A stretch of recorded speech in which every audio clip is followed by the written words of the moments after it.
Ini kan pokok pikiran ketiga ya. Tadi kan pokok pikiran ketiga itu tentang berdasarkan kedaulatan rakyat dalam permusyawaratan perwakilan gitu kan.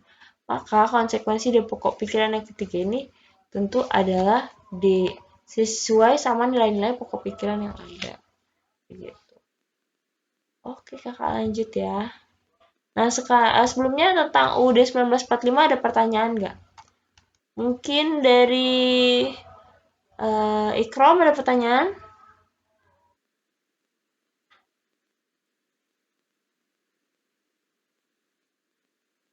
Jadi kakak anggap gak ada. Raihan ada pertanyaan? Enggak, Kak. Nggak. Lisa ada pertanyaan? Belum, Kak. Oke. Latifah ada pertanyaan? Belum, Kak. Oke. Tasya ada pertanyaan nggak?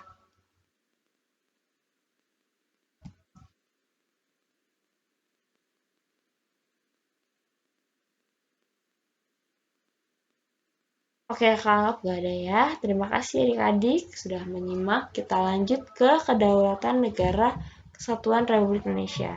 Kata kedaulatan ini sendiri berasal dari bahasa Arab, yaitu daulah, yang artinya kekuasaan tertinggi. Pengertian kedaulatan itu sendiri adalah kekuasaan yang tertinggi untuk membuat undang-undang dan melaksanakannya. Indonesia sendiri memiliki kedaulatan rakyat, berarti pemerintah mendapatkan mandatnya dari rakyat, oleh rakyat, dan untuk rakyat. Di pemerintahan seperti ini disebut dengan demokrasi. Demokrasi adalah pemerintahan yang dengan cirinya yaitu dari, oleh, dan untuk rakyat. Itu juga yang Indonesia atau kita pegang selama ini. Nah, landasan hukum negara Indonesia menganut kedaulatan rakyat ditegaskan dalam UUD tahun 1945.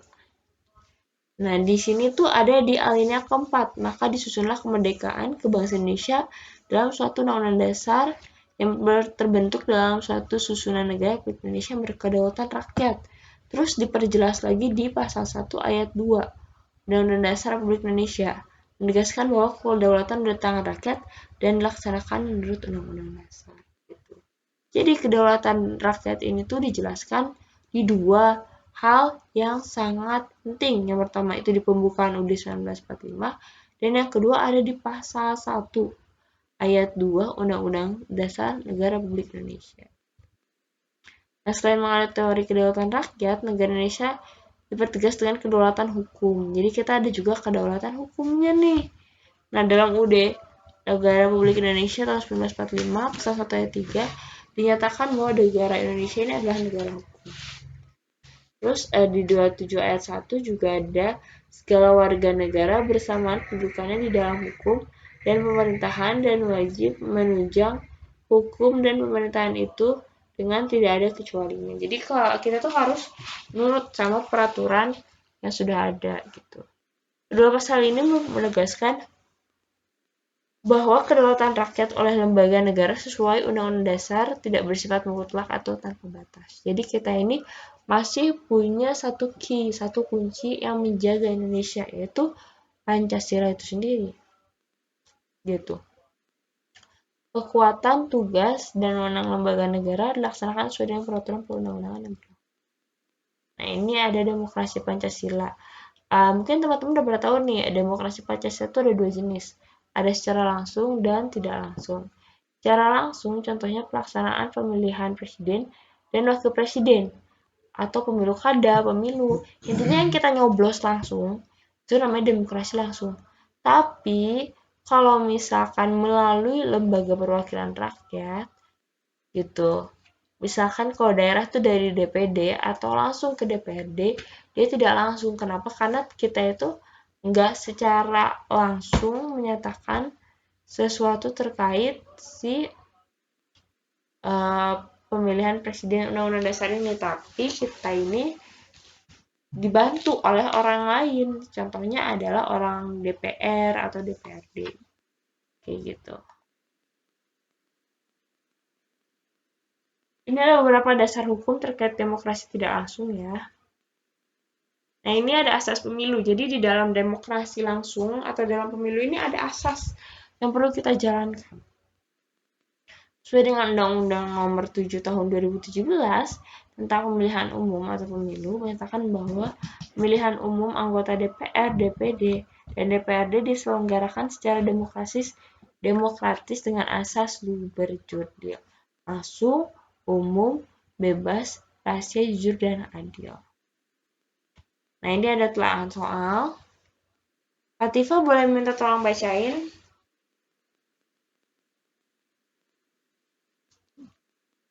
Boleh, Kak. Oke.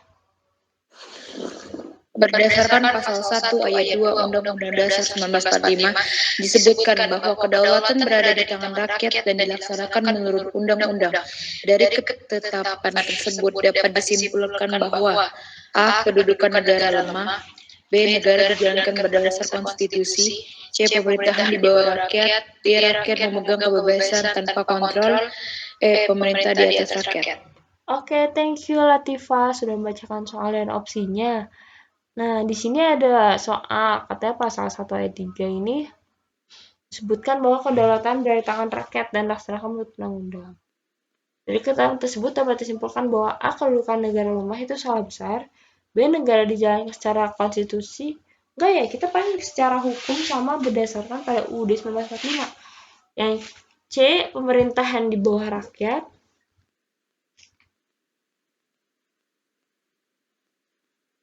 yang D. Rakyat memegang kebebasan tanpa kontrol, salah ya. Yang E. Pemerintahan di atas rakyat. Jawaban yang paling tepat itu ternyata B. Yaitu negara dijalankan berdasarkan konstitusi. Konstitusi di sini berdasarkan peraturan perundang-undangan ya. Gitu. Karena pemerintahan itu nggak ada di bawah ataupun di atas rakyat. Itu sejajar bareng-bareng lah. Terus rakyat memegang kebebasan tanpa kontrol, salah ya. Ada kebebasan yang kita keluarkan tapi bukan berarti tanpa kontrol. Akan lanjut, telah soal menciptakan negara yang berdaulat merupakan cita-cita bangsa Indonesia. Bentuk kedaulatan yang hendak dicapai bangsa Indonesia adalah A. Itu berdaulat mengatur urusan rumah tangga sendiri dan berdaulat menentukan politik luar negerinya sendiri. B. Indonesia mempunyai hak untuk mengurangi rumah tangga internal negara lain untuk mewujudkan ketertiban dunia. C.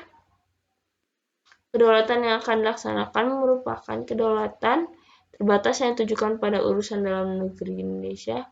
D. Rakyat Indonesia mencapai kedaulatan eksternal dan menutup diri terhadap bentuk urusan rumah tangga internal negara lain. E. Kedaulatan yang didasarkan pada kekuatan tertinggi dengan seorang wakil rakyat. Ada yang mau coba jawab kali ini? Di chat box juga boleh ya.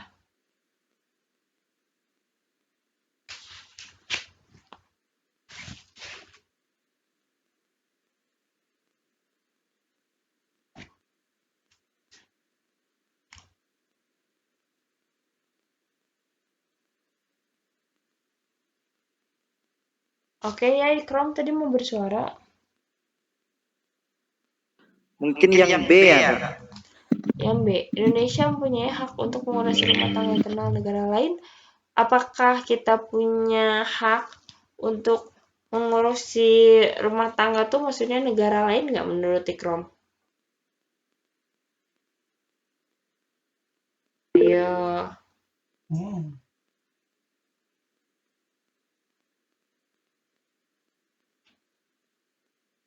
Oke, thank you sebelumnya Ikram sudah berani berpendapat.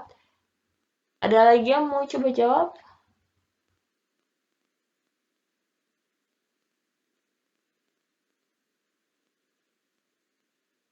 Yang C itu kita bahas ya.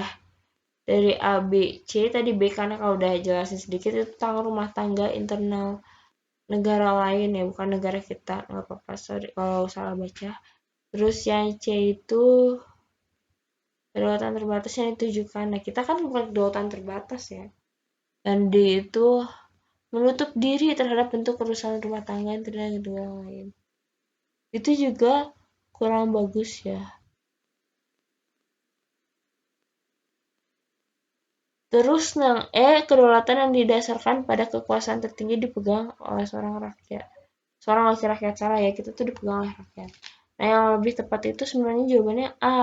Berdaulat mengatur